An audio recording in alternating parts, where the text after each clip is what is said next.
Hello and welcome. This is the All 12 Signs video series for Mercury going retrograde. This is the final retrograde of the year.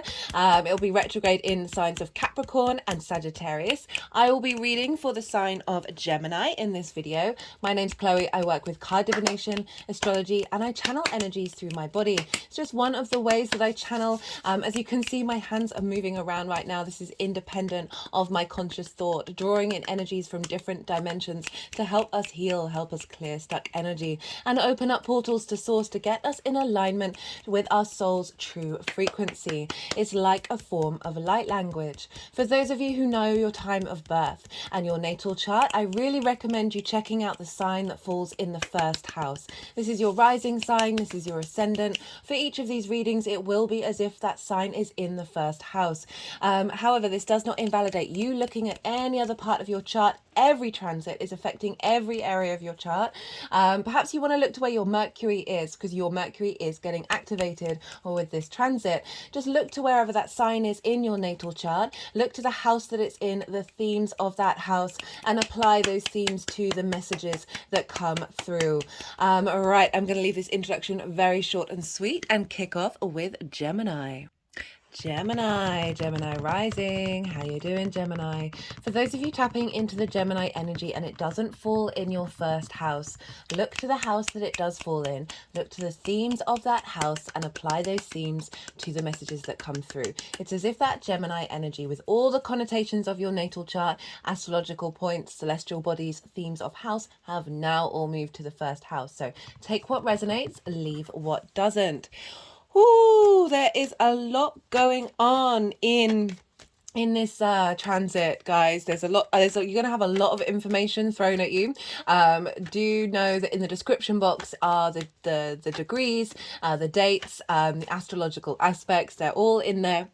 So you don't have to worry about catching it and writing it down. You can perhaps go and look at that description box and then write it in your diary to see what's showing up for you around that time. So that's all in there. Okay, so this is a Mercury retrograde reading. Mercury's retrograding in two signs. Capricorn and Sagittarius, and this is why this makes it all a little bit more complicated, but actually once you get into the weeds of it, it's all in union and sync with one another. So we're getting repeats happen a fair amount or with the retrograde and doubling down on certain energy. So it's really powerful. This is the final Mercury retrograde in the sign of Capricorn with Pluto. Pluto's going to move into Aquarius on the day that Mercury moves beyond its retrograde phase. And it will dip back into Capricorn, but Mercury won't be retrograding during that phase. So this is the last time in our lifetime, in probably the next, what is it? How many years is it? Anyway, good couple of 7 generations. Yeah, it's Pluto's a 7-generation trip around the zodiac before. So this is, whoo, guys. Okay, right, let's start with the fact. I'm going to talk about Capricorn and Sagittarius in relation to your Gemini energy, regardless of whether Gemini is your rising sign. So this is going to give a feel of how that Mercury transit is going to be affecting wherever Gemini is in your chart. So with Capricorn and Gemini are what's called in conjunct one another. This is when because there's 3 main themes that signs can have in common. The yin yang, day night energy, the element, and then the modality, like how that all then translates. Now, Gemini, you are mutable air and you are yang in nature. Capricorn is cardinal earth and yin in nature. So we're dealing with half of this retrograde of being an in conjunct, where you're dealing with 6 different energies trying to work out how to work with one another. I love in conjunct energy, but only since learning about astrology and figuring out why. So it's a difficult energy. It's like herding cats. It's 6 energies and they all think they know what they're doing, and trying to get them on the same page can be really difficult. This can be a very discombobulating energy, quite crossed wires, some friction, some frustration. It can involve a fair amount of hard work to try and get these into sync with one another, but it's totally worth the payoff, right? So learning that and learning the fact that once you do, is, so the way that I like to link it is, imagine hopping on one leg. This is what we used to do as kids. I don't know if kids still do this. It's probably really showing my age. Hopping on one leg, moving one hand around in circles on your belly and patting your head with the other hand. Some people were really good at this, but the majority needed to work hard, right? We're not actually that great at multitasking. So imagine, try talking, most people, if you try talking to them while they're on their phone, they can't hear you. They think they can, but they can't.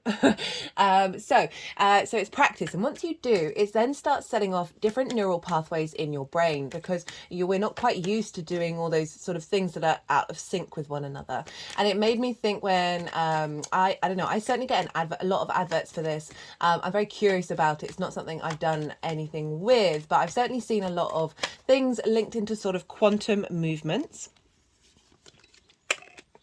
And this is where they're doing different movements with different limbs. And this is activating a less linear, a clear way of thinking. So this is kind of what the in conjunct is about. Because once you break through this understanding of, oh, it's 6 different energies working together, you then find new and novel ways of getting them to be in harmony, but also being able to be their different selves. So you're allowing all the qualities of these things to work together. So you're breaking out of convention, you're breaking out of the norm, and then bringing very innovative, very inventive energy into your life. So this is that's the Capricorn energy that's gonna how this is going to be affecting Gemini for the for half of this retrograde, the beginning and the end. And then Sagittarius is opposite you, Gemini. So a fellow mutable sign. You're both yang in nature, but you're different elements. And so this oppositions, they're ruled by Saturn. And this can bring about restrictions and limitations and isolations, i.e. prioritizing one side over the other. With an opposition, we always want to find balance. I always like using this ring to sort of highlight this, because this is the infinity symbol. I put this on probably, oh goodness, many years ago as a commitment to existing, right? Because sometimes we need that. And this is sort of highlighting the fact that there is an opposition, but it's 2 sides of the same coin.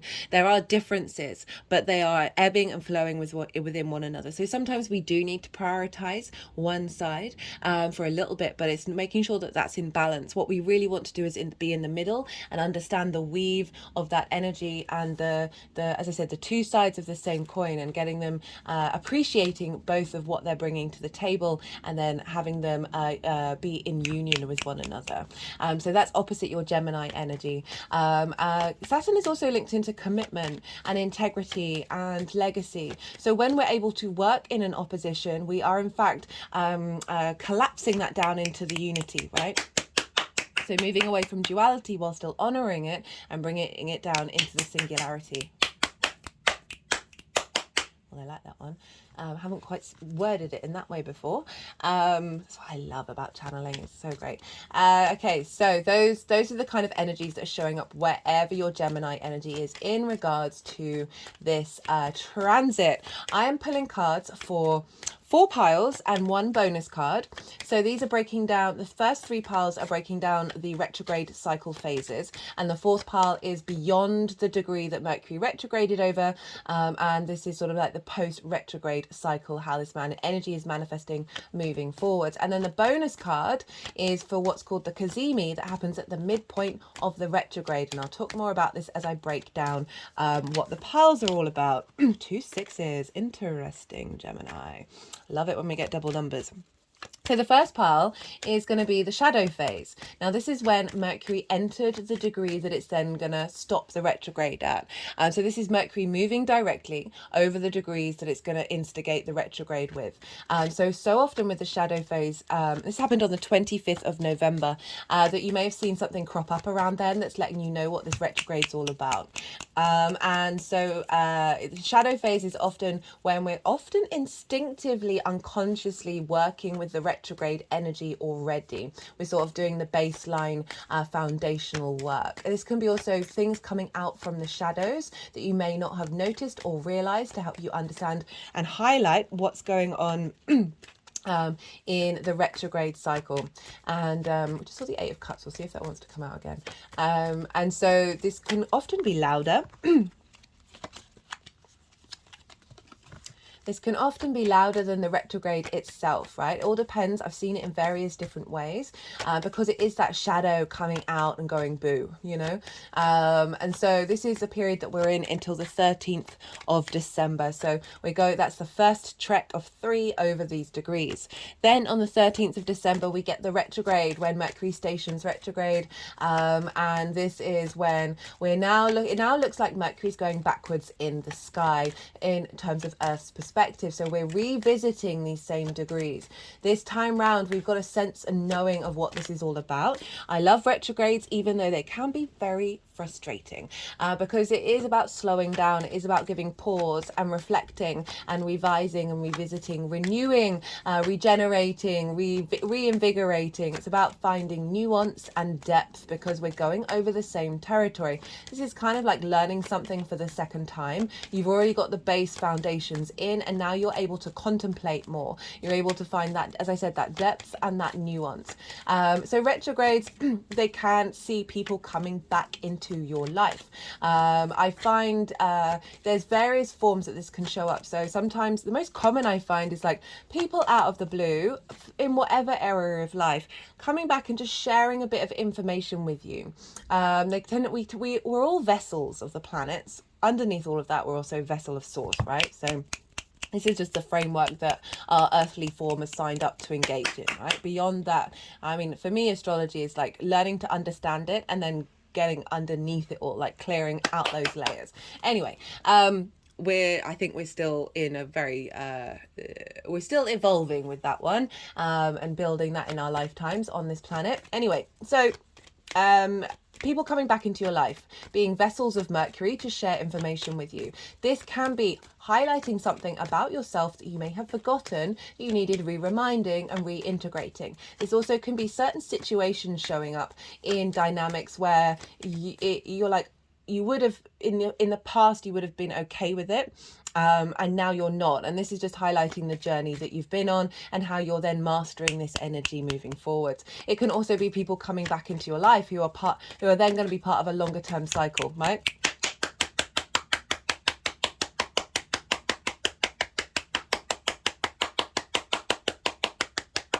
It all depends. It can show up. All 3 things can show up as well.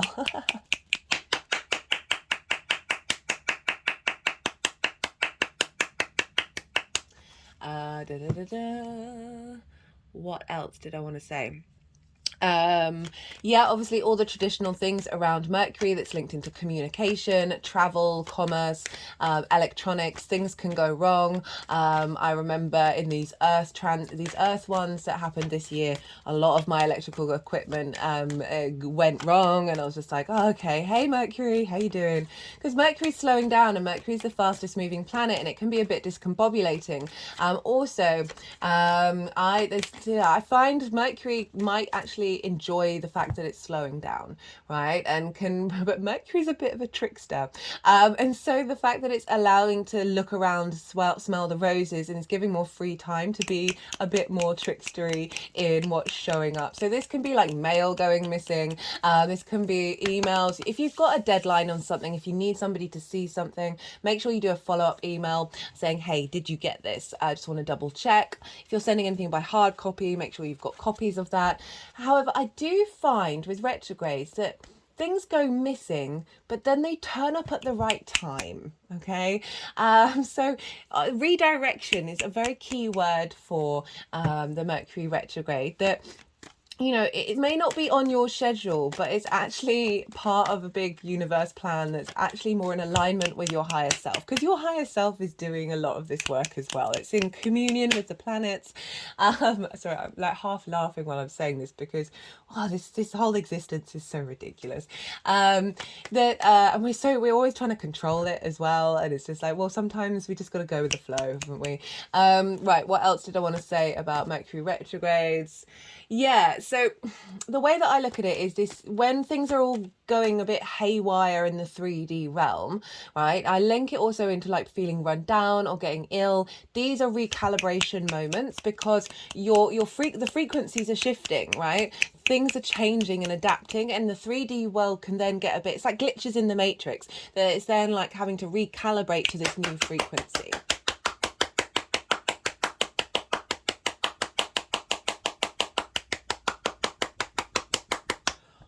Woo! Okay, so that's the retrograde phase.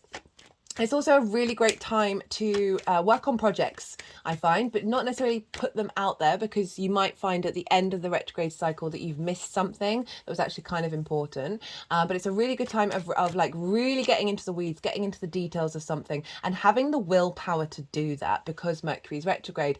Now, I've been mentioning in every reading, Steve Jobs has a Mercury retrograde in his natal chart, and he was obsessed with the details, he was a craftsman in the design of things, right? And so this is an element of what Mercury retrograde can do, like a fixation on those small details. And if you think about what I've been using, is that the plug of the iPhone itself felt just so ergonomically beautiful. I'm not an iPhone, this is not sponsored by iPhone. I've never had an iPhone. I don't understand why they don't have a back button, but I can really appreciate the quality of the item in the design. It's not necessarily for me always, but you know, that's irrelevant anyway. But you get my point. This is a great time to work on a project. In regards to contracts, do what's right for you, but it is this thing, it's a great time to revise contracts, and that can be contracts with other people as well.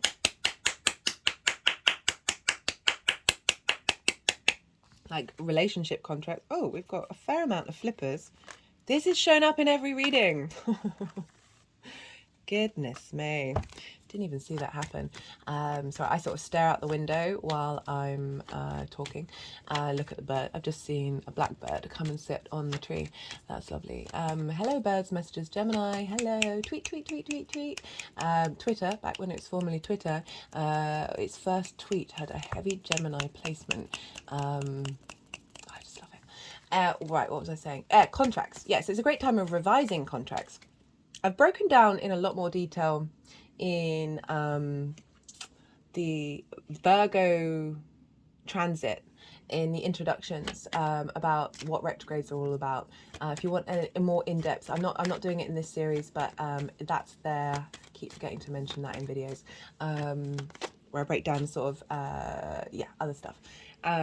So with contracts, as I said, revising contracts is just because you might sign it and miss something, right? Because we're revising. 3 times the charm here, guys. So give yourself a break, give yourself a pause, but obviously do what's right for you. Whenever I say this or that, go with your intuition, right? You are the universe manifest in individual form, and the point is for you to cultivate your own inner sovereignty and your own inner decision making, right? So go with what's right for you. Right, the third pile is the direct motion. This is when Mercury makes its final slog over these degrees. This is when we're really refining things. This is when we're taking more action, more momentum, moving forwards. You often see things start to manifest a little bit more around the direct motion. However, I find, and this is why we're doing pile 4, that it's not until the Mercury or any retrograde planet goes beyond the degree that it started the retrograde at, because it's starting a new cycle, that then things really start to kick off, because the chapter's done. You're done. You're moving on to a new section with all of that wisdom and knowledge from the full retrograde cycle. So that's often when things really start to get activated. So those are the piles. And then we've got the Cazimi. So the Cazimi is happening on the 22nd of December. This is the winter solstice, which is a very powerful portal. And then on top of that, we've got the Sun-Mercury conjunction. This is the midpoint of the retrograde. This is when the Sun, with its vision, its power, its clarity of divine light, is feeding inspiration, purpose, and will into Mercury for the next part of its journey. And Mercury also moves from being the evening star to the morning star. So the evening star is very retrograde energy. It's very yin energy. It's cultivating, nourishment, strategy, looking to the past, being in observation rather than direct action. And the morning star is go, go, go, looking forwards, taking action, more the extrovert. There's a sense of outward expression rather than inward expression. And so Mercury, even though it's still retrograde, still got halfway to go, is now like getting more momentum up. So the card for the Cazimi is sort of the download that Mercury is getting from the Sun, what influence, what energy frequency is coming in for you in that midpoint. And so those are the piles, right? It's a lot of information. I do realize this. So let's talk a little bit about how this relates to Gemini rising. And then I'm going to go through everything again with adding on all the astrology. Right, so I'm going to be talking about the astrology on the days of the retrograde, of the days of the direct motion, and the day of the post retrograde cycle, just because that will then, the energetic principles of how they're all talking to each other on that day, on that exact moment, is going to flavor that cycle. So it will give you an understanding of what's going on in the skies, and how that's then unfolding for you over the next couple of months. Okay, so for Gemini rising, where is this all going on for you? Well, it's kicking off in the sign of Capricorn, which for you is in the 8th house. This is the house of the give and take between you and the outside world, the outside world's resources. This can be linked into sort of like one-off money. This can be, or big chunks of money in relation to the outside world's resources. So loans, mortgages, taxes, car insurance, inheritance, 3D and cosmic inheritance, bonuses, commissions. So rather than the regular day-to-day income, or weekly income or monthly income, which is over in your 2nd house, the 8th house is in relation to this. So I'm not going to focus so much on that, but I'm just letting you know those sorts of things may crop up with this transit. It is about your relationship dynamics with the outside world, with other people, with source energy, God, whatever it is that you want to connect to. It's the give and take. So the reciprocity, giving or receiving. Do you give too much? Do you take too much? Time, money, things, intimacy, ideas. Like everything's an exchange. It's a house of transformation, and so the Mercury retrograde is kicking off here in the sign of Capricorn, which is cardinal energy. So it's instigating. There's an element of leadership, activating, beginning something. But this is Earth energy, collective Earth energy. So this is dealing with the outside's collective resources, right? It's linked into Saturn, right? Saturn rules Capricorn. Saturn's all about legacy. It's about authority, integrity, responsibility, duty, cause and effect. With that, so there's a real sense of authority with Capricorn. There's a real sense of integrity. It's about thinking long term, and it's about committing to that. It's not necessarily about the smaller details, but it's activating long term plans. Also being able to tap into like the longer term cycles of Earth. It's not, yes, it's linked into the banking industry. That may be relevant for some of you who might be wanting to get a loan or something like that, or a mortgage, and hierarchical structures. But for me, it's more ecosystems, the discoveries of mushrooms and how the mycelium, breath work and yoga, like really tapping into the longer term cycles, pre-modern civilization, of this planet, of our relation to a planet, the parasympathetic nervous system, all of these sorts of things, like really inherent things with the cycles of the physical body that are mapped out in the cycles of the solstices and the equinoxes, right? So really getting in alignment with that can be a wonderful thing with this transit. Okay, so instigating a new dynamic that's going to serve you in the long term in relation to how you give and how you receive in relationships. So as I said, sometimes we can give too much, sometimes we can be in codependent relationships, sometimes we can take too much because we feel that we deserve it, when actually that's out of whack, right? Whatever it is, I'm not shaming anybody for any of this. We've all been all of those things in any lifetime, and definitely in this one. And sometimes I find that the Five of Pentacles shows up for the 8th house transits, and this is often feeling left out in the cold and not feeling supported, and that's the kind of energy that can show up for an 8th house. It's also a very magical house. Edgar Cayce, I use this all the time, is a very, very famous psychic, and he had a stellium in the 8th house. And he was it's that give and take of receive with source energy. Like, how is that relationship showing up? How are you are you often committing to relationships, often feeling like you have the authority over the other as well, with Saturn, of needing a level of there's a coolness to Saturn. There can be a coolness to Capricorn. It's the darkest visible planet. There is a sense of withdrawal, of going inward, of not necessarily connecting in a very emotional and bubbly way. It's more like I'm here and I'm present, and when I'm here and I'm present, I'm here and I'm present. And if I'm not, I'm not, because I'm doing my own thing.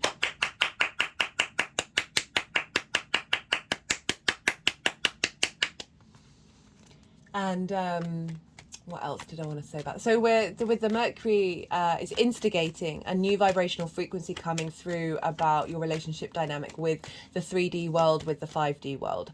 And we want to look to where Saturn is, because Saturn is ruling Capricorn, and therefore wherever Saturn is impacting what's going on in the signs that it rules. And Saturn for you is over in your 10th house. This is your life purpose, your career house, your reputation, how the big outside world sees you. So we've got this connection with the outside world and the outside world's resources, and your give and take between it. And Saturn moving through the 10th, very powerful transit. If you've not caught, I've done 3 Saturn in Pisces transit series. I would recommend the first and the third. The first is where I break down in way more detail in the introductions of each of the signs.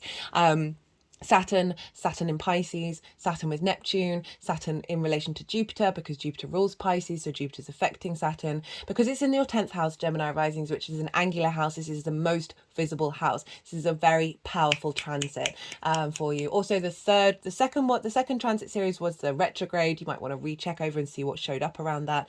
There were some really interesting channeled messages that came out in the introductions of those. And the third one was Saturn going direct, which happened on the 4th of November. And won't go retrograde until the end of June. So that's a really longer term cycle. So you might want to go check that out in relation to your career house. Saturn moving through the 10th is perhaps potentially bringing up limitations and restrictions around your commitment to your visibility in your career, but it's really re-enhancing your integrity and your own inner authority when it comes to your career, getting more serious, putting in the due diligence around it. And so yes, you may have got some more responsibility and more weight and more heaviness linked into Saturn being there, but it is in a longer term cycle of support, and it's making so Saturn is the 10th house, therefore is influencing what's going on with Mercury over in the 8th and then the 7th. But in particular the 8th part of the cycle, and so your career is and where you're headed and what you think you're like. So career isn't always your life purpose. Sometimes career facilitates life purpose, but there's a lot of influence happening here in relation to getting mature around your career, getting mature around taking the right steps that you need to make in order to facilitate your life purpose, being responsible in the way that you are visible, right? Making sure that you are walking in integrity in terms of your visibility. And then this is feeding into the 8th house of the give and take between you and the outside world. So it's getting in alignment. We're bringing in a new vibe, instigating a new frequency that's getting you in alignment with where you're headed with your career, of the kind of the relationship dynamics that show up with you and the outside world, whether that be resources that you need or healthy relationships with co-workers, with friends, with family, with lovers, that are in alignment with that career purpose or life purpose.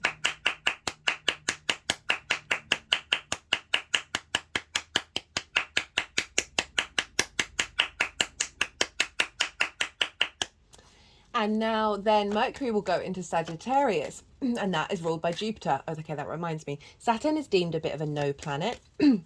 So what I've found with this, what's been coming through, is that we're drawing a line in the sand under things. We're saying no to certain frequencies and energies and ways of being, and then we're instigating a new cycle that's transforming that energy into the new cycle.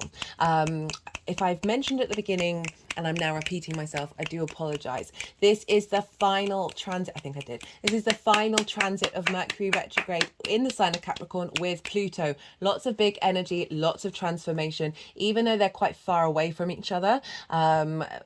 Pluto's at 28, 29 degrees. Mercury's going to be at between 0 and 8 degrees. They're still in the same sign. They're still influencing one another. It's very, very powerful, and that's come through very loud. And so then, right, so we're moving from a no, we're instigating a cardinal, instigating a new cycle of relationship dynamics. And then, wow, okay, Mercury is moving into Sagittarius. As I said, yes, planet of Jupiter, but the 7th house, this is your one-to-one relationships. This can be one-to-one clients, business partners, intimate friends, more long-term committed relationships, and your relationship with source energy. This is how those relationships show up. It's not the give and receive in exchange. It's the lens in which these embody themselves in the kinds of things that you're drawn to, and that how you may show up in those relationships as well.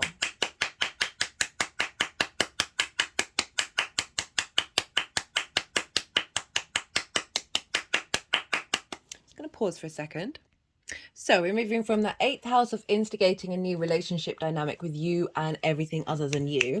And then it's moving into the mutable fire sign of Sagittarius of those one-to-one relationships. It's more specific. It's leaning back into the one-to-one rather than you with the big outside world or with big friend groups. But it's those so very personal, intimate relationships and that mutable energy. So we're now getting the adaptability and the shifting, the changing of getting into a real deep sense of I know what I need from these relationships moving forwards. So it's a very, very try not talk while I'm doing loud clapping. Okay, so Jupiter, yes, planet. So now we're saying yes to this change of frequency. Now we're saying yes to a new frequency coming in relationship to your one-to-one relationships, right? Opposite your sign, Gemini. So making sure it's in alignment with you and in harmony and balance with you, with what you truly need based on this more long-term committed energy of Saturn. That is then being provided with the expansion of that in your one-to-one relationship. So this can be, as I said, like this is, actually, no, I'll talk about that when I get back to the second round. Right, we want to look to where Jupiter is, because Jupiter is obviously ruling Sagittarius. So wherever Jupiter is impacting what's going on in the signs that it rules. And Jupiter is over in your 12th house, your hidden house, your house of mysteries. And so this is also affecting Saturn, by the way. But let's just keep this. I've tried to diminish the layers of complexity with this transit, because there is so, once you go into it, you just keep going layer upon layer upon layer, and it just becomes this beautiful magical tapestry of nuance, and it is just but that would make it a 2-hour lecture for every reading, and we're not doing that here, are we? Right, okay, so Jupiter is in the 12th house, the hidden house, the house of mysteries. This is the sort of constructs of who you are. This is more sort of mental, it can be depression and anxiety, so sort of mental struggles rather than physical health struggles, which are over in the 6th house. This can be anxiety, depression, grief, loss, isolation. Isolation more because you're spending time contemplating who are you? Who are you? Gemini, who are you? And Jupiter moving through there is providing wisdom and expansion. I've done a Jupiter in Taurus transit series if you want a more in-depth understanding about how that's showing up for you in the 12th house. So this is also often where our trauma responses, our limiting beliefs are, because it's tapped into the unconscious mind. But I feel like it's just generally what the hidden layers of this vessel, and it's not just the unconscious. There's more to it than that. Underneath all of that is the magic of your soul. It's a very magical house. So the 8s and the 12s tend to be very, very magical. Magic is found everywhere, but these ones have a bit of oomph to them. And so this is because it's the hidden, it's the occult, it's the unseen. Magic is just science we haven't figured out yet. But it's your soul is underneath all of those constructs of who you are, and your soul's magic is here to unfold into this 3D existence, right? Or certainly we're striving towards it in every incarnation.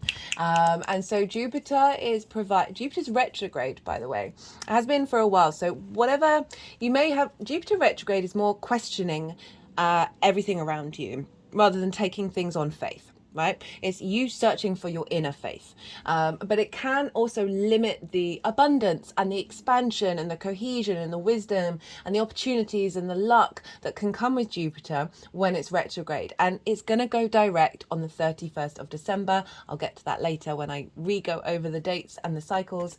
But just want to let you know, for a lot of this transit, for almost all of the retrograde and the shadow phase, Jupiter is retrograde itself. So it means that whatever's getting downloaded at this time is going very internally into you. It's not necessarily going to see the manifestation of it until a little bit later. And so you might not necessarily feel that expansion or feel that wisdom, but it's certainly building on layer and layer of internal wisdom and inner truth.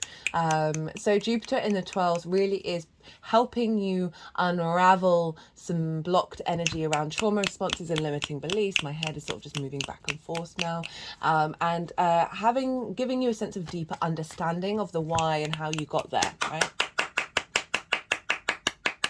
As I said, a lot of trauma responses and limiting beliefs can be in the 12th house. This can be linked into if we're any relationship dynamics where there's codependency, or where you're sacrificing your career over relationships, or prioritizing your career over relationships and not having a healthy balance. The reason why I keep saying career is because Saturn is over in the 10th house and Jupiter is affecting what's going on with Saturn, as well as Saturn impacting what's going on with Mercury. So we're bringing in these relationship dynamics, healthy relationship dynamics, in alignment, in healthy balance with you and your career.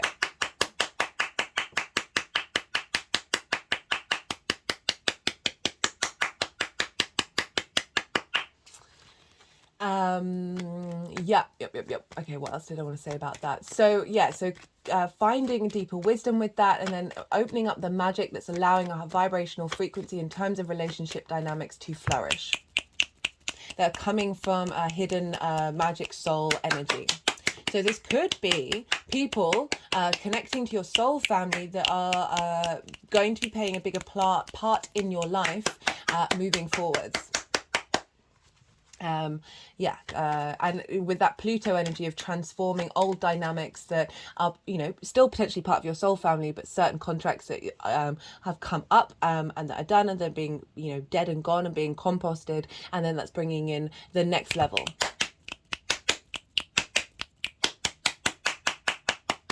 Okay, so let's get on with the astrology. So you've got the houses. So it's 8th and 7th being activated being influenced by the 10th and the 12th. So there's a lot going on. Right, the shadow phase. As I said, this is from the 25th of November. That was 2 days before the Gemini full moon. Gemini, if you've not seen it, I do recommend checking out that series because, one, I work with 6-month cycles. So whatever download comes at a newer full moon are part of a 6-month cycle to the next moon in that sign. So you're not missing out on the event, even though the moon has already happened. And this happened 2 days before that full moon. So we're really getting a boost from whatever completed in your Gemini area of your chart. For Gemini risings, this is how you embody your sun or your moon in your actions and your deeds, depending if you've got a day or a night chart, your body, your vitality, your appearance, your character, often how other people see you. So you had a full moon there, which is a completion of self, an elevation of self, and then moving on and bringing that energy into the next cycle of who you are, evolving who you are. And I love that in relation to what's going on with this Mercury transit. So that shadow phase would have got a boost, an upgrade, then would have been elevating whatever's coming through in the shadow. And in relation to your one-to-one dynamics. And we also have during this phase. So the shadow phase is, as I said, when things show up that have been hidden from you, or little clues and hints about what the retrograde is going to be about. So that obviously can be louder. We're in the shadow phase now. Pretty much the moment Mercury went into shadow, a lot of my electrical stuff stopped working or just having little malfunctions, not completely stopped working, but just having little malfunctions. So we do feel that shadow phase. And lots of things coming up from the unconscious space that you then start contemplating on. So you may be thinking about relationship dynamics, about what you give in them and what you take in them. And then also what you want from relationship dynamics as well.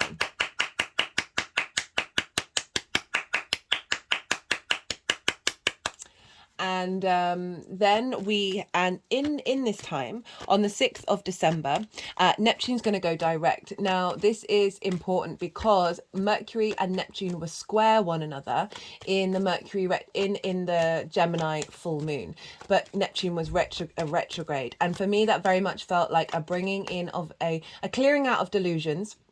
and are bringing in a vibrational frequency from source energy. Neptune for me is very much connected to source, all the vibrations, all the frequencies, all the dimensions, all the possibilities, and bringing in a higher vibrational level in relation to your career that was feeding into Mercury that was in Sagittarius into your one-to-one relationship. So there's themes, there's repeating themes that are happening here. We're going to have that square later on, but Neptune is direct. So there's going to be a clarity that's coming through with Neptune going direct. Second pile, the retrograde itself. So this is on the 13th of December, and this is happening 8 hours after the exact new moon in Sagittarius. So we're getting a real boost of the themes around your one-to-one relationship. So new energy is being seeded at that new moon that is then going to be influencing this retrograde. So it's new upon new upon new upon new.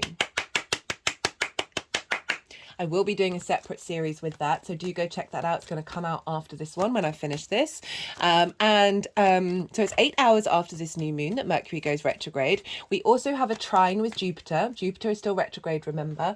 So we've got a harmonious aspect with one of the planets that rules one of the signs that Mercury is retrograding through. So this is Mercury is in Capricorn at this point. And so we've got this trine with Jupiter. A trine is an aspect of Jupiter. This brings elevation, wisdom, expansion, and a sense of cohesion and knowing. With this deep knowing and wisdom, opportunities, luck, and abundance can come your way. But essentially, you're getting a lot of wisdom, internal wisdom, uncovering things in your unconscious mind, whether it's your trauma responses or limiting beliefs or magic that you need to work through, and any, say, like love languages around relationships that may have been formed in your early years are going to be helped a deeper knowing with it, and sort of finding wisdom with it and transforming that energy in this retrograde. Because we often recreate those love languages when we are older. We've also got a sextile with Saturn. A sextile is an aspect of Venus. These are both benefic aspects. These are soft, easy, free-flowing energy. Trines are inspirational. Sextiles are very creative. They're full of love. They're full of harmony. And that's with Saturn to Mercury. And so we've now got Saturn, ruler of Capricorn, making an aspect to Mercury at the beginning of the retrograde. So this is what I said at the beginning. There's lots going on, but it's repetitions. We've got the two rulers of these two signs making influencing by rulership as well as influencing by aspect. And these are the two visible biggest outer planets to the visible eye. And they represent longer term cycles. Jupiter is 12 years. Saturn is 30 years. So we're really, even though this is a Mercury retrograde and it's a personal inner planet, and it's a shorter cycle, it's being influenced by the longer cycles, as well as that connection to the fact that Pluto isn't going to be in Capricorn with another Mercury retrograde again. I apologize. Rewind. Well, no, actually, no, ignore that. So it's making that sextile with Saturn over in your 10th house of your career, getting creative with resources, of bringing in a new vibrational frequency in relation to how you want to move forward with integrity and responsibility in terms of your life purpose. There's an alignment with a healthy alignment with a longer term dynamic of how you give and receive in the world. Right. We've also got a sextile with Venus, and Venus is over in Scorpio, which for you is in your 6th house of work, health and routines. And so this is the adult in the room. Venus is helping, again, sextile aspect of Venus. So we've got the two benefics involved with, and all the aspects are very soft, helpful, inspirational aspects. And so Venus is providing a sense of making sure that you're in alignment with how you value how you work, your health and your routines, in alignment with the resources that you give. So as I said, this can be perhaps both opening yourself up to support from the outside world if you're out of balance with that, or making sure that you're in balance with taking care of yourself as much as you're giving to the outside world. And Venus moving through there in terms of how you work, of making sure you have pleasure in the way that you work, that it's not all just work, and making sure that that is in alignment with how you find love in the world, right? You know, it could be a workaholic, making sure that that's realigned in a more healthy relationship, or prioritizing relationships above everything else, and that being distorted as well. It's really allowing some balance to come in. Okay, so that's what's going on with the retrograde itself. As I said, this is a great time to work on projects. You've got a lot of very inspirational things coming in, and that can be the project with yourself, the contracts you have with other people, your understanding of what that is for you on a personal level. But this is, remember, this is being influenced by the 12th and the 10th house. So you're clearing out old love language, and that's, I say love language, that's your relationship with anybody else other than you, as well as your relationship with yourself.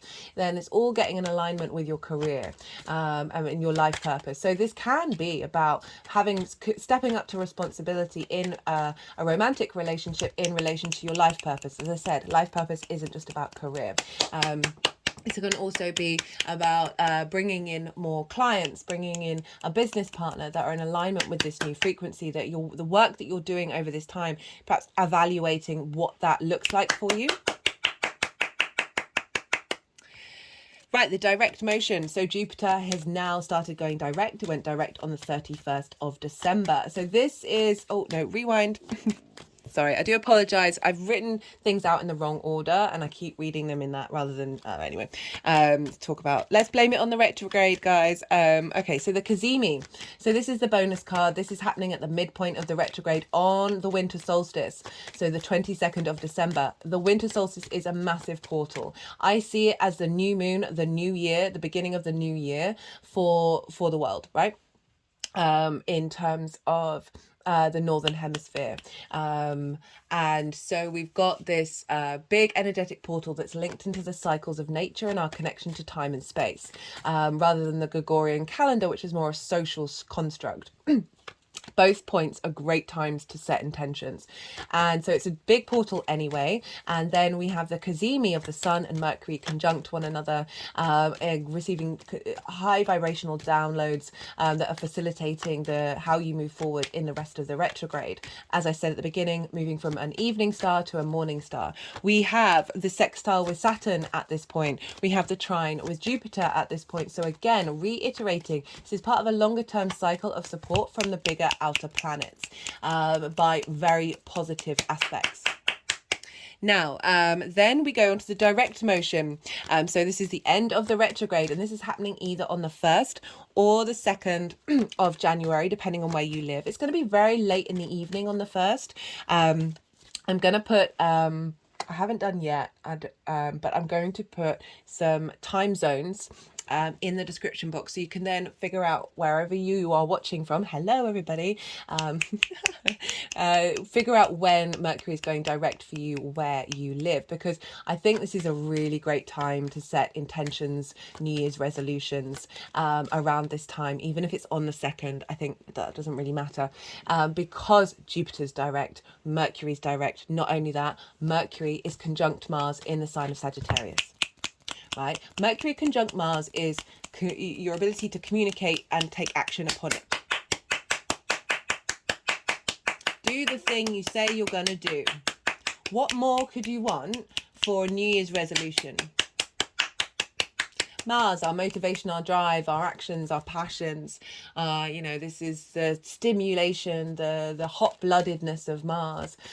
With Mercury now direct, really being able to communicate to Mars a deeper knowing of what motivations and drives to take in order to facilitate these New Year's resolutions. Now, it's happening for you in your 7th house. It's also influencing the 8th house, but let's focus on the 7th. So this is your one-to-one relationships. As I said, business partners, one-to-one clients, intimate friends, long-term committed romantic relationships, and source energy. So this can be you really doubling down on everything that you've been working over, of saying this is the kind of this is the energy I want to be drawn to. This is how I want to show up in relationships. And then bringing in that 8th house of saying, these are the things that I figured out about what is a healthy relationship dynamic. Also a healthy relationship dynamic with the outside world.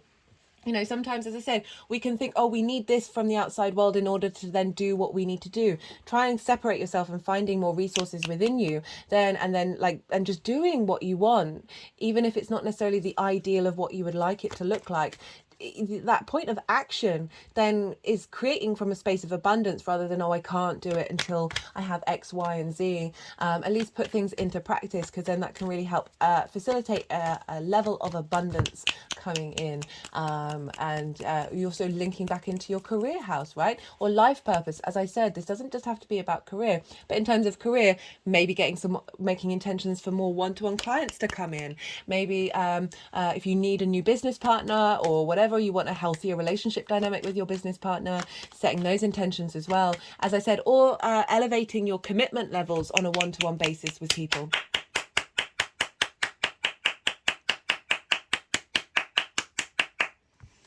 So not only is Mercury conjunct Mars at the time of the direct motion, but Mercury and Mars are making positive aspects to the South and North node. So a sextile to the South node, which is in your 5th house of creation energy. So this is great.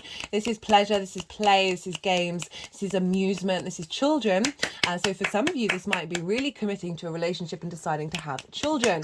And this is... also linked into your inner child.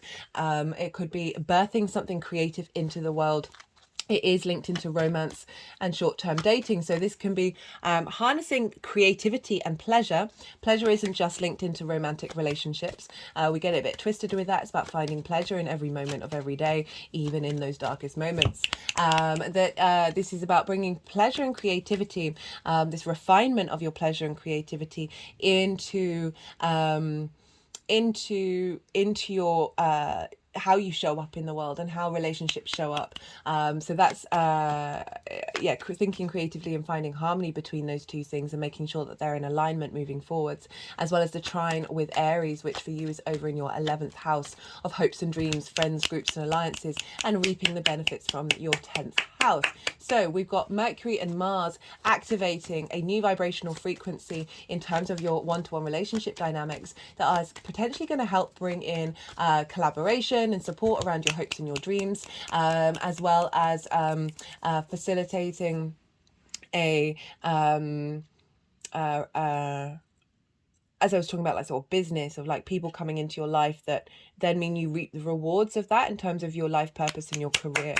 It doesn't just have to be business, as I said. It could also be like setting up a home and living with somebody, or whatever it is that is your life purpose, whether you figured it out or not. Just setting the intention around what that could be, it can be really helpful. We also have the square with Neptune, which I talked about before, of like bringing in a new vibrational reality into your visibility, into your career, into your life purpose and your understanding of it, adding on a higher level that's then getting manifested in this square aspect with Mercury, of instigating your embodiment of that, and the kind of relationship dynamics that you're drawing towards you that are in alignment. Now, my favorite aspect is the fact that we've got Juno and the moon over in Virgo. So for Gemini, the Gemini placements are the only mutable sign where they have everything, like it's forming a grand mutable square where each mutable sign is being activated at this point. So Juno, and this can feel very intense because you're activating 4 different parts of your chart. And you often could feel like you're being pulled in lots of different directions. However, the point is to get into the middle of spirit and really center yourself. It's also a generator of power, right? So you've got all of these things all working together and like creating magic. So Juno is an asteroid, represents commitment, your ride or die. The moon, how do you nourish yourself? Where are your needs being met? Your intuition in your foundational space. So what I love the fact is we've got Juno with the moon, of making sure you're committed to your needs, and the needs of your foundational space, the needs of having a roof over your head, of having a private life that's really important to you, right? So making that balance between work and home in relationship to you and other people. and by aspect of a square to Mercury and Mars over in Sagittarius, of making sure that there's a real commitment to these intentions that you're setting, whether you're conscious of them or not. This is still the energy that's feeding into Mercury for the next cycle of the retrograde, of that direct motion, of you being able to implement this level of commitment. So love that, love that. So the post retrograde cycle, this is on the 21st of January, and again we've got another Mercury Mars conjunction, this time in the sign of Capricorn. So we've done we've adapted, we've changed, we've been mutable, and now we've got that Mercury talking to Mars in the same way, of like that motivation and drive in the 8th house. Really activating and putting into practice these new healthy relationship dynamics. Mars loves being in Capricorn. Mars is exalted in Capricorn, so Mars is very happy there. We've got a very, very happy Mars. We've got Mercury, who's now thinking of the long-term strategy and communicating that, having finished the retrograde, to Mars, of you then putting this all into action. We also have a trine with Jupiter, who is now direct, so a deeper wisdom and expansion of the understanding of who you are and where you've come from, and that's including the magic and liberating that magic and feeding new love languages, new expansions of self in your unconscious mind that is helping you interact with you and the outside world in a way that is serving your long-term legacy. We also have the sextile with Saturn again, so that is bringing creative ways of working with your integrity and your duty to where it is that you're headed with whatever dynamics are now showing up. Okay, that was a lot. Right, I've got 2 more things to say. First, look to where your Mercury is. And that really reminds me of something quite important. You are a Mercury rising sign, Gemini rising. So Mercury rules your rising sign. So this is going to be a more impactful impact. Going to have more impact than other rising signs other than you and Virgo. However, Sun, Moon placements, any placements in Gemini really are still going to have a big impact. This transit's still going to have a big impact. But look to where your Mercury is. Wherever your Mercury is going to get activated. Whatever house it's in, those themes are going to get activated. So that's going to add on a little personal understanding of what this transit's going to look like beyond the general reading. Also, this is activating a new fire cycle in Mercury retrogrades. We've just got the Sagittarius in the 7th house. We're then going to go into Aries in your 11th house, of implementing those hopes and dreams after developing a higher vibrational level in relationship dynamics, of how you show up, how they show up, what it is that you need and want from those things, and being in alignment. So then that's sorting itself out in Aries, and then we're going to have one in Leo, which is in your 3rd house of communication, your day-to-day, bringing meaning into your day-to-day. And so this is going to be a little bit in Virgo, and it's mostly in Leo. So we're moving away from the earth signs into the fire signs for the next year. So it's a real shift of dynamic showing up. Right, that's everything that I wanted to say. They've put the deck down, which means all the cards that wanted to come out have come out for now. We've had the Yang Day action side of the reading, the go, the stimulation, the extrovert, so much information. Now we're going to have a little bit of yin, night, rest and digest. I'm going to soften my mind and go quiet, allow the energies to move through me. They're going to move the cards around, they're going to do energetic work, and then they're going to put the cards into the 4 piles with a little bonus card. I call you to soften your mind as well. You've just had so much information thrown at you, right? Let it all settle. Don't try and overthink it. Let it all settle in your unconscious mind. Let it all rest and digest, and then see what intuitive hits come up. And then I'm going to do what I need to do, and then bring back the tarot into the astrology. Okay, let me move this down.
So I just looked at the bottom of the deck, wanted to look at the bottom of the deck, and they want that card out. That's happened a fair amount in this one. It's like, it reminds me of the retrograde, of having to go and double check something, or being called to look at something that you may have missed.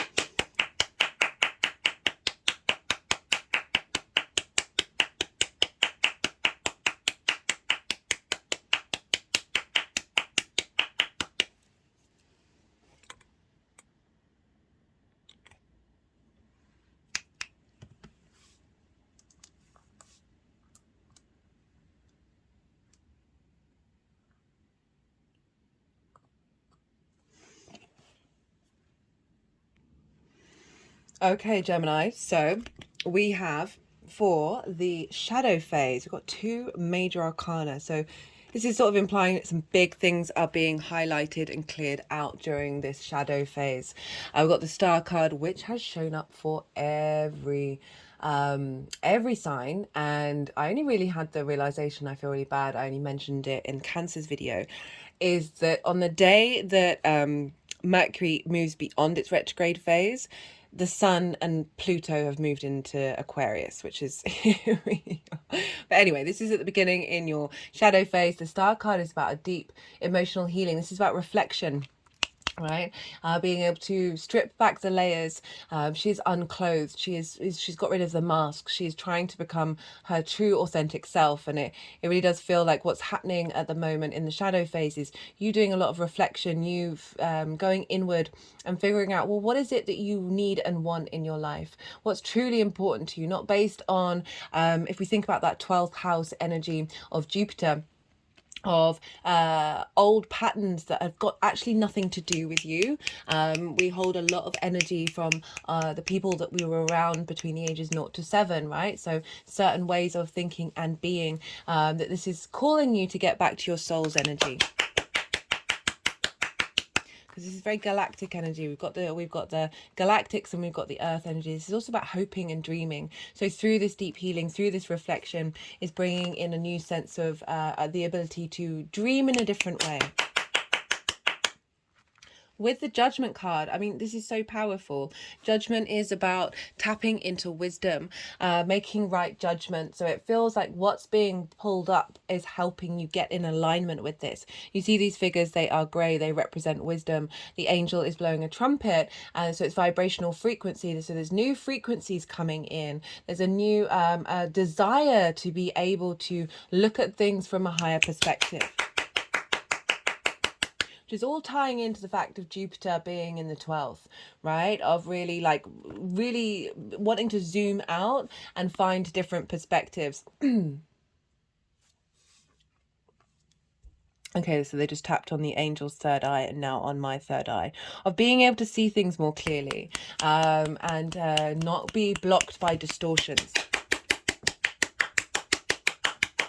As I said, that can show up of you being a workaholic, you prioritizing relationships, you taking too much, giving too much. It's going to show up in whatever way is relevant for you. We're all very nuanced in the way that we are in an intimate way on a one-to-one basis. So just go with what is resonating with you in terms of your own experience. So this is the shadow phase. This is really powerful of saying, and I'm not surprised, as I said, you've got a lot of mutable energy going on here. We've got Saturn up in Pisces. We've got everything going on in Sagittarius, and your Gemini energy, and those things going on in Virgo later on, that is really saying there is shift, there's change, you're mutable, you're adapting, there's a real momentum of movement here. And that's a big deal. And these are happening for Gemini risings in angular houses. So this is a real having a shift of impact, like this is showing up in that in the major arcana cards, of this desire for a new change. Whew, okay, so for the retrograde phase, we've got the 2 6s. I think this is the first time in these readings that I've had duplicate numbers in the tarot, and there's been some cards that have come up in the clarifiers that are matching other numbers, but this is the first time. So again, highlighting when we get to 2 numbers, this is when things are coming into balance. So we've got the 6 of Cups and the 6 of Pentacles. These are 6 is a very protected energy as well. So this is the retrograde phase. Six of Cups is you. So this is being able to look to the past fondly. So, you know, I'm bringing in the themes of what I was saying about Jupiter in the 12th, of like unraveling, unblocking stuck energy around limitations, right? Jupiter's very expansive. So breaking you out of restrictions of the way that you operate and the way that you think. It also can be somebody coming in from the past. This can often link into sort of soulmate energy, past life relationship dynamics. You know, I'm always wary of saying that because I feel like all our souls have been linked at one point or another. So, but you know, sometimes you can just tell the amount of times it's actually happened to me over the last couple of years where I've met someone, don't know them, and just instantly you like, I've been on this radio with you before. And like the moment you start talking, you're like, oh, why does this sound, this feels so familiar. And so it's often also linked into the astrology as well, like where when you have resonance. Well, whatever this is. So this could be somebody showing up in your life who's helping you, remind you that you are not your unconscious trauma responses and limiting beliefs. This can be someone helping facilitate your journey of uncovering and finding abundance. You see in these cups there are flowers, finding abundance in that and being able to move on. This is the biggest house in tarot. So there's an element of safety and security that's coming in with this retrograde, of getting in alignment. It's also there's gift giving in here, right? So there's giving and receiving, which is fascinating because we're dealing with that 8th house as well in relation to then how you manifest that in your one-to-one relationships. Because, you know, this figure is being given this cup from a figure from the past, and these figures from the 5 of Pentacles, where they felt left out in the cold and not having the resources that they need, or being out of balance with flow. I often find this is Saturn showing up and giving us a gift to help us realign our own sense of authority and integrity. But just in general, this is a gift, something being a state of giving and receiving that you're contemplating and working over. This also can be situations, projects, whatever it is that you're working on, where you're able to establish working with others, and establish being able to look at what you've already done, find abundance in it, and then add to it. So very, very powerful energy here that's saying that there is something that is being rerouted, a new frequency is coming in that's getting you more in alignment with balance, right? And helping facilitate you in the next part of your journey, where you're then, after the sort of the conflict of the 5, 6s come on, rebalance it in order for you to then get into your own sovereignty. We've got it with the Ace of Cups. So this is the Kazemi card. This is what's happening at the midpoint of the retrograde. Love this, because I talked a lot about love, and it's not just linked into romantic relationships. When we operate from a heart space, from a space of abundance, right? So often we can give, and then if we don't get it back, we can get depleted or resentful or whatever it is. That this, when this shows up, this is saying that, so the phrase give from your saucer, not from your cup, really resonated with me. I have a habit of over giving. Like, if people need my help, I'm there, I'll do it. And I got really depleted. I had a breakdown. Like, this was in every area of my life where I was just like overextending. And so, but when I always felt that if I didn't do that, I was being selfish, or how could I not help and facilitate if I had the capacity to do so, forgetting that my capacity was getting smaller and smaller and smaller and smaller and smaller. And it wasn't until that phrase where it was like, give from your saucer, not from your cup. And I took that further, and I was like, if you are giving from your saucer, you are giving from a space of overflow. You're giving from abundance rather than from lack, rather than from that depletion energy. And the Ace of Cups showing up is saying you reconnecting to your sense of love within yourself, and finding a sense of abundance. This also can be the vibrational frequency of those relationships coming in that are bringing peace and are bringing this overflow of love and abundance. Like, there's a mutual receptivity here.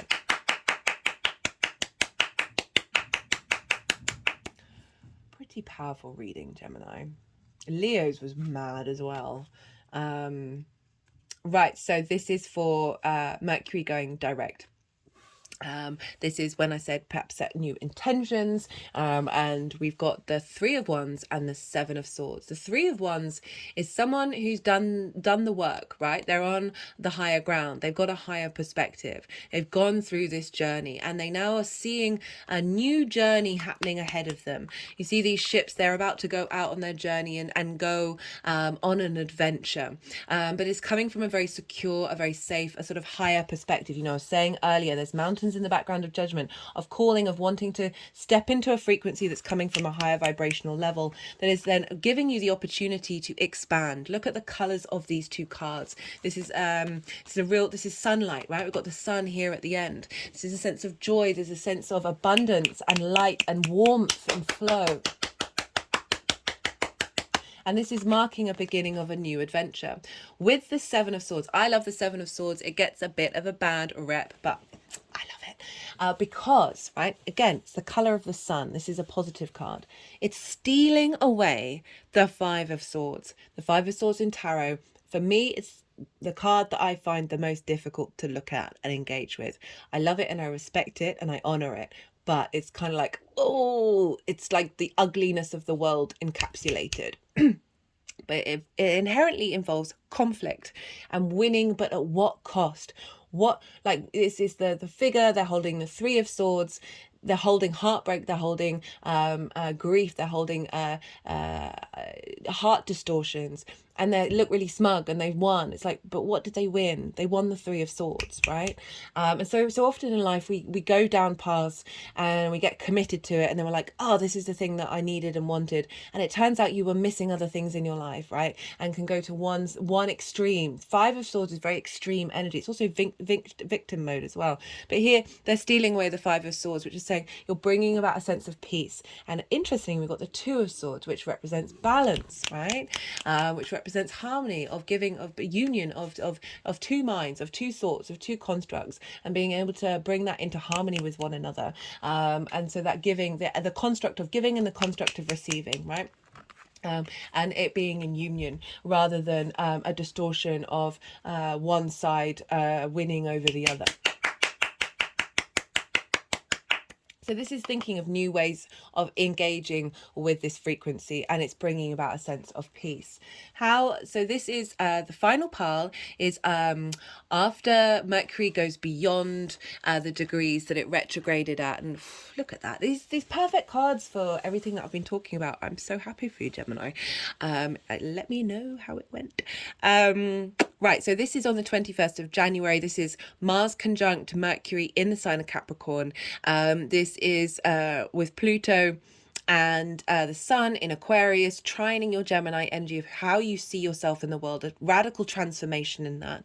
And it's also, so this is like the moving forward in the new cycle of how this is manifesting moving forward. We've got the Knight of Cups and we've got the Sun. The Knight of Cups is a romantic, and I don't just mean about intimate relationships. This is like moving through life with grace and ease and joy and love and creativity.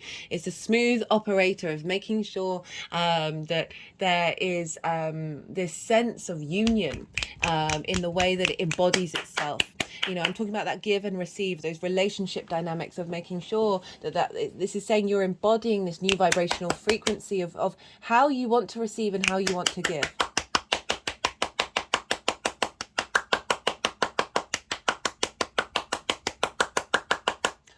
With the sun, which is vitality, vision, purpose, clarity, joy, love, innocence, purity, right? These sunflowers, they know where to look to get the light. This is saying you know where to head to get the thing that you need for what's truly important to you from that higher perspective, from that deep healing that you've done, from that which will, if you look here, we've got two waters overflowing, right? There's a sense of abundance coming in. There's a sense of deep nourishment.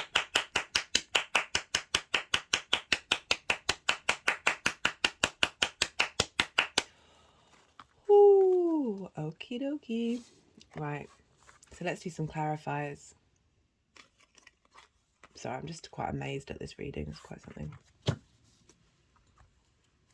Let's get some clarifiers for you, Gemini. We've got soul identity family, So I was talking about soul families coming in, or people from your past that have come in that are linked into a new soul frequency that you're drawing in.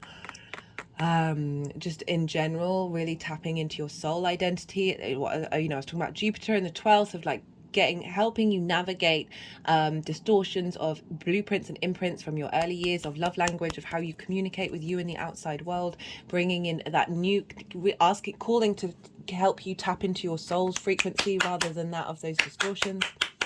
And we've got the Judgment card. So not only have you got 2 6s, you've got 2 judgments, results, decisions, outlook, finality. Outlook is focusing on outlook, a change of outlook that's coming in, a release of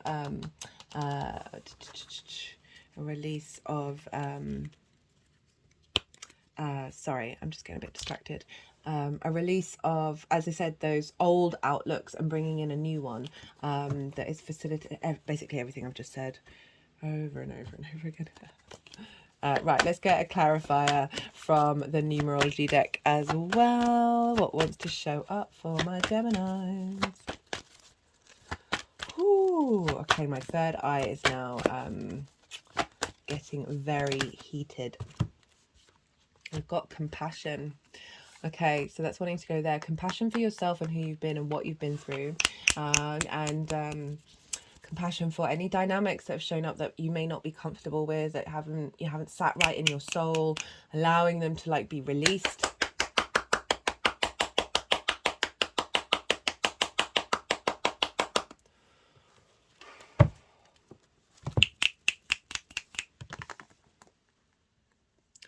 They're just focusing on the sacral chakra right now. That is your creation energy. That is, you know, where a lot of connection in terms of intimacy is. Okay, my whole body's just sunk down. Hands now over the heart chakra. You know, everything that we go through, and as hard as it is to say, sometimes it's a hard pill to swallow, that everything is what we kind of signed up for. And we signed up for all the various different forms of experience in this human world, right? And it's about, with that, we then navigate and work out what truly resonates on a soul's frequency. Without all of that, we wouldn't come into awareness. Ooh, now I've got some quite heat around the throat chakra. Okay, let's get a final card. Final card for my Geminis.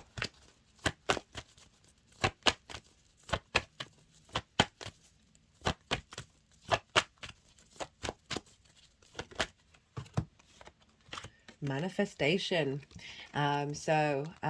Really letting you know that this shift of frequency is bringing towards you the things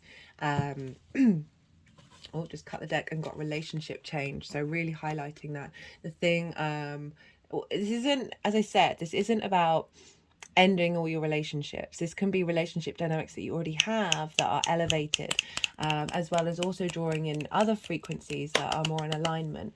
You're gonna know.